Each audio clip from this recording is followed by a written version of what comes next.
please subscribe and don't forget to press the bell icon to get notified whenever we upload a new video. First up, let's take a look at the Asian markets. Remember, we got a good handover from the Wall Street where the Dow was up about 115 odd points, and the Asian markets, they're gaining in early trade. The Japanese index is shut on account of vernal equinox, which means the start of spring, the day when both the northern and the southern hemisphere receive sunlight on an equal basis. I don't know why the market should be shut on account of that, but good for the Japanese. The Korean markets, they're gaining in trade, 0.25% gain out there. The shipping stocks, they're doing fairly well. The likes of Daewoo Shipping, etc., all of them up anywhere between 2 to 3%. Remember, the Federal Reserve has kicked off its March meeting last night. The Korean markets are higher as we speak. Both the Taiwanese as well as the Straits indices should come up for you. The Straits actually was lower in trade, while the Taiwanese index up by about 0.4%. What does this mean for our markets? Well, the SGX Nifty absolutely flat start. Let's see where it goes after the first ball is bowled. Absolutely. Well, taking cues from Wall Street now, there we saw a little bit of green finally. So US stocks did manage a pullback after seeing severe losses a day earlier. The key focus, of course, continues to be what the Fed is going to do and what that Federal Reserve meeting is going to unveil. The meeting is, of course, currently underway. As we told you in the headlines, market participants are expecting a rate hike, a 25 basis points rate hike. Now, the Dow did manage about a 116-point up move yesterday. The S&P 500 also notched a minor gains, just 0.2%. Of course, energy was a great space because oil prices were rallying yesterday, and that translated into some gains for stocks as well. The Nasdaq advanced 0.3%. Of course, a lot of the Facebook issue and the data breach is still a big headline out there. Let's get you more. CNBC's Contessa Brewer gets us a wrap of all the action on the street. U.S. markets finished higher. The Dow added 116 points, the S&P gained 4, and the Nasdaq was up 20. The Fed kicked off its two-day meeting, the first one to be led by Jerome Powell. The central bank is expected to hike rates by 0.25% and release new economic and interest rate forecasts. We'll get that decision tomorrow at 2 p.m. Eastern Time. The outrage over Facebook is mounting. Congress and the United Kingdom both want CEO Mark Zuckerberg to testify about how Facebook handles user information in the wake of a data harvesting scandal involving Cambridge Analytica and the profiles of 50 million Facebook users.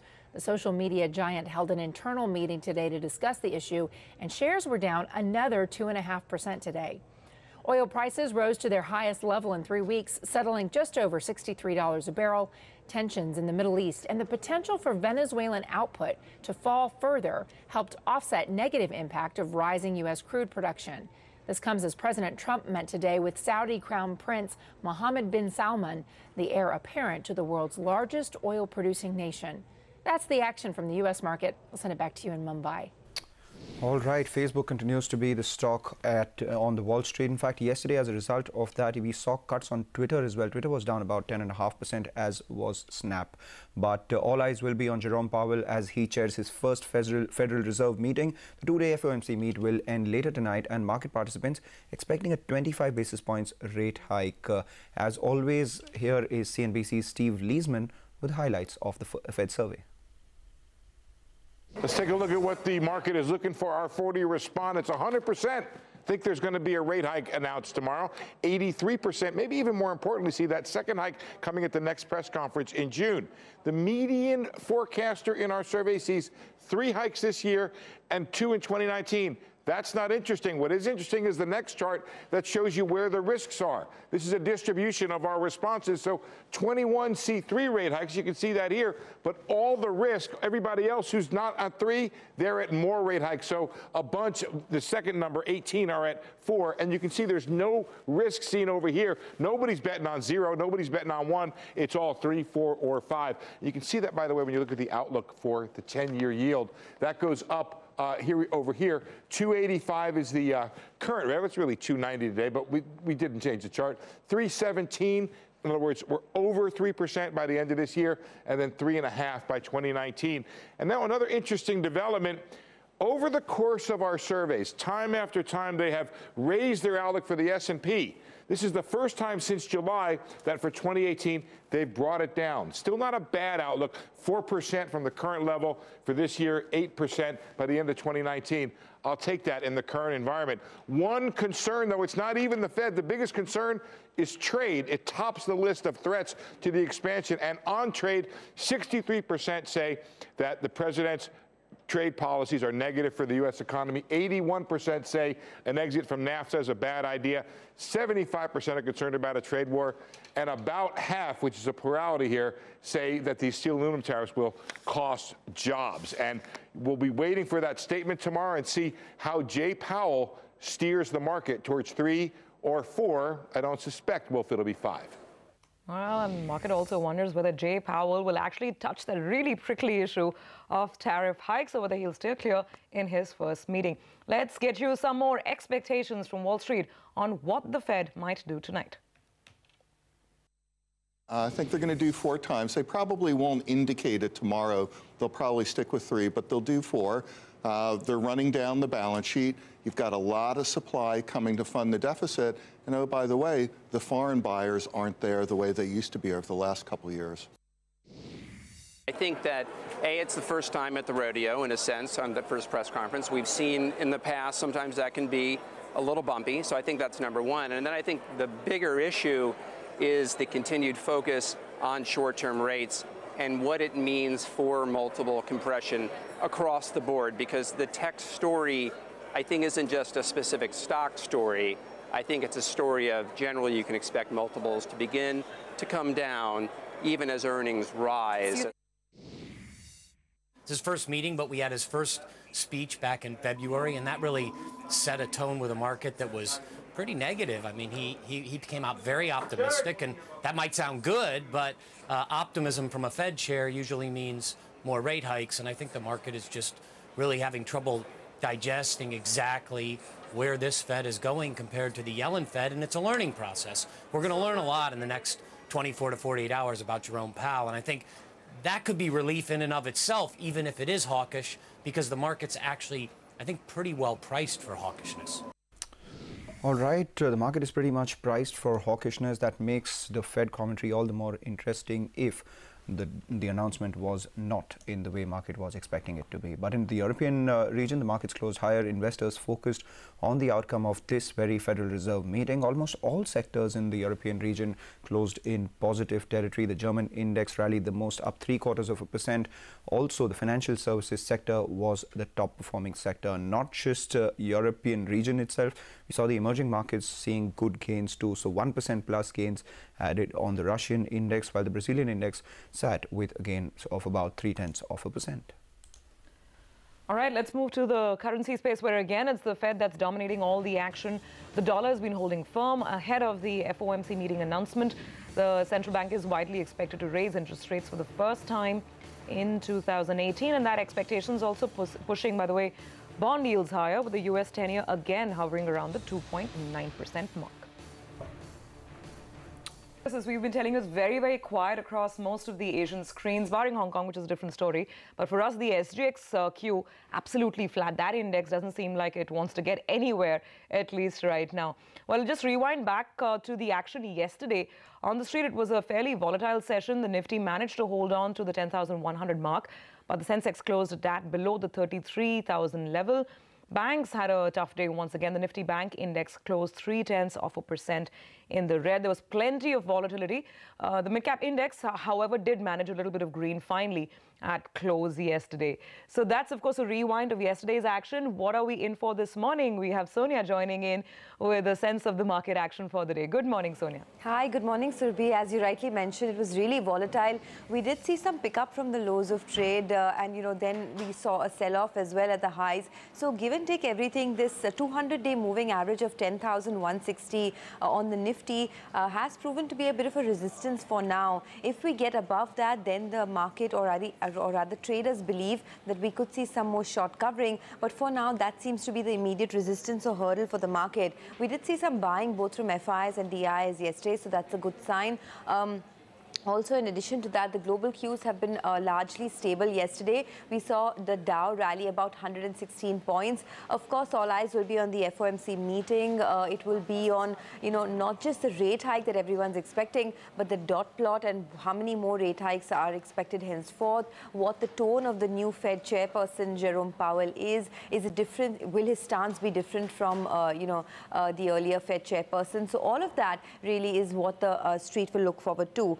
In terms of the F&O data, it indicates a range of around 10,000 on the downside to 10,250 on the upside on the Nifty. There's been call writing at the 10,100 to 10,300 strike, and that indicates that the upside momentum, at least for now, is restricted. So we might see a lot of volatility within this trading band itself, and it's crucial to see that the 200-day moving average of 10,160 is held. If we do recover above that, then perhaps there could be a little more short covering. All right, Sonia, thanks a lot for that. But what are the stocks you're watching out for in trade today? Well, there are some stocks in the news this morning. JSPL will be in focus because its QIP opens today. The floor price is 227 rupees. You also have Greenply that's in focus. The board met yesterday and they took a decision to demerge the company's MDF unit into a separate entity. So that will be something to watch as well. Ashoka Buildcon has been getting, a lot of orders lately. They've once again emerged as the lowest bidder for a 447 crore Chalisgaon upgradation project. So keep an eye out on that. There's an IPO that opens up today, the Midhani IPO, with a price band of around 87 to 90 rupees a share. So we'll watch out for that as well. And a lot of brokerage calls coming in. You have Deutsche Bank that has raised their target price on IndusInd Bank. So we look for, we just keep an eye out on that stock. And Bharti as well has been in focus. The last few days have been relatively better for Bharti. So brokerage views coming in there as well. Infosys chairman Nandan Nilekani, he believes, and I quote, reasons to have nationalized banks have reduced. In a conversation with CNBC TV18's Ritu Singh, Nilekani also added that he expects that public sector banks will end up eroding other 20% of their market share over the next 5 years. Well, they've eroded more than 50% over the last few months. On the other hand, we also had Kotak Mahindra Bank's Uday Kotak, who has similar views on the issue of market share in the banking sector. However, he doesn't expect privatization of public sector lenders, but believes that going ahead, there would be consolidation of these banks.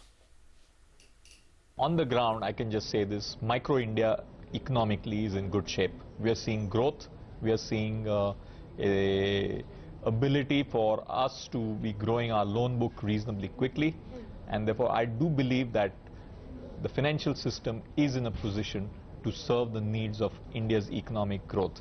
There may be pockets in the system which will go through some challenges, but fundamentally, I do believe that there is enough capacity out there to be able to finance financeable and bankable businesses in India. Besides just doing the eKYC for banks like Mr. Kotak's bank, how can data be used, how can Aadhaar be used to prevent frauds such as these from happening, to prevent, the piling up of bad loans, so to say, whether it comes to early recognition signs, etc. How can, data help in that manner? Well, I think it's not just about Aadhaar alone, but in general, India is going to become data rich. For example, the GST system will have data at invoice level of every company in this country. The Bharat bill payment system will have the bills of every company. So once you have a lot of deep digital trails, then I think the ability to give credit based on data improves dramatically, and the ability to catch fraud also goes up dramatically. So I think you're going to see a new credit culture emerging in the next 10 years, which is entirely data based, and then applying new techniques like AI and machine learning to look at patterns of behavior to quickly spot those who could be, doing any fraud. So I think a new culture of credit along with data-based analysis is going to start coming. Mr. Kotak also made a statement about private banks growing their share from 30% currently to 50% in the next 5 years. I wanted to ask you this, because you also opined about how it's time to privatize the public sector banks. Will it be at the cost of these public sector banks, because you think now the only way out of the current mess is to privatize them or perhaps to consolidate them? Well, I think you are going to see, when you use the word privatization, you can either choose to let the current banks have significant public shareholding so that they are free to run business on sound principles like the way Uday talked about sound banking principles, or you can continue with the current situation where it's a kind of a creeping privatization. So when, historically the market share of public sector banks was getting eroded at the rate of 1% a year. But going by Uday's statement, he's saying it's going to go from 70 to 50 in 5 years. That's 20% in 5 years, is 4% a year. In other words, he's predicting the quadrupling of the erosion of share. So in 10 years, where will it be? It will be 10%. So the government should capitalize on this. You don't want, like what happened in the telephone industry, right? You had only one telephone company, which was the BSNL MTNL combination. But today, they're not anywhere because it's dominated by the big four. The same thing is happening in airlines. So if you don't privatize in time, then you have this creeping privatization where that government asset over time erodes in value. So my point is that, and technology makes it even more difficult for a PSU bank to respond, because technological change is going to be very fast moving. Even for a private bank, it's often tough to keep pace. So given all that, and given the fact that technology now enables you to reach millions of a billion customers thanks to Aadhaar and all that, the original reason, which was to give loans to smaller people, will happen anyway. So the reasons for nationalizations have reduced, and therefore...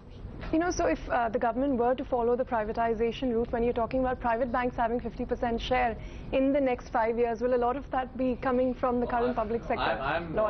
I'm assuming organic. I'm not assuming inorganic from public sector to private sector.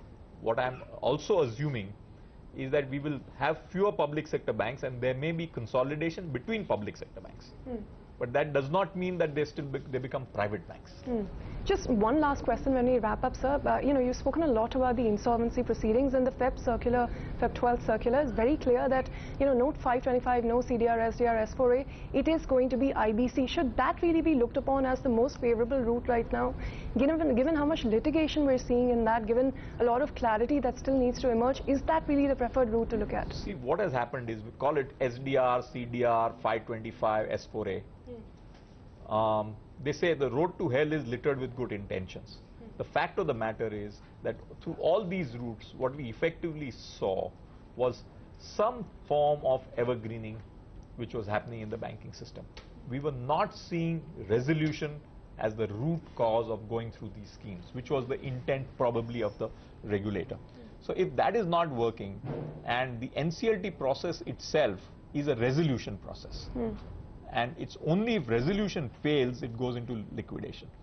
Therefore, to a certain extent, the regulator is also saying that I don't trust banks between themselves to do genuine resolution. Therefore, I would rather have the banks do it through a transparent court process.